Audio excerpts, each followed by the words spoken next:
So this week's vlog is about exam results, and in particular GCSE results and also A-level results. I know that everybody gets very concerned about those, leading up to it, and quite rightly so.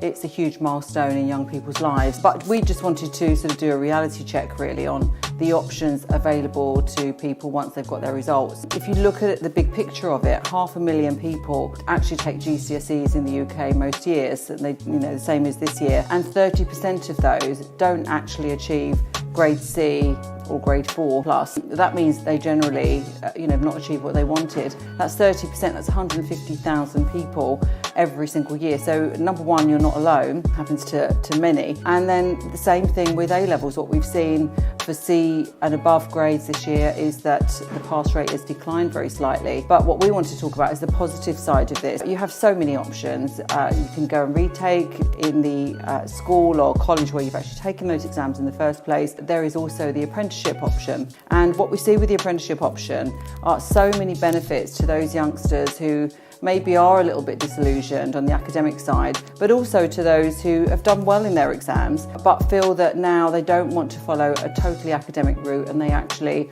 want to get some work experience. If you take on an apprenticeship, you have an employer, you have a full-time job, but at least 20% of your time on the job is allocated to academic studies, and that will be the content of the apprenticeship, so the vocational aspect of it, but it will also be maths and English for those that have not achieved grade C or grade 4 and above. And so consequently, you will be able to retake, but in the employment environment. So not only will you be having another go at your exams, but you will also be achieving all the benefits of an apprenticeship, so work experience as well as obviously earning money as well, and building your CV and starting your career and therefore building your future. We as a company have been delivering the equivalent of GCSEs and also something called functional skills, which is a more application-based form of maths and English, and we've achieved significantly above the national pass rates for those. So we do that pretty well. We do one-to-one tuition with maths and English as well as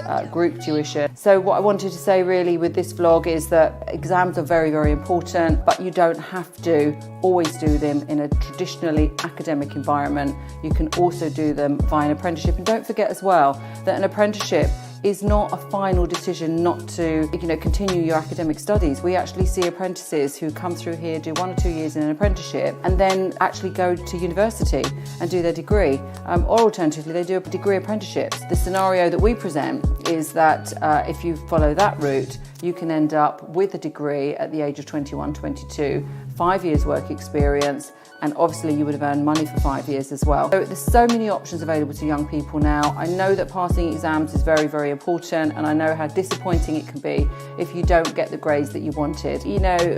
Feel a bit sad about it if you want to for a couple of days, but then look at what the options are that are open to you, and there are tons of opportunities, and really the world is your oyster at this point, and you're going to see that in this vlog.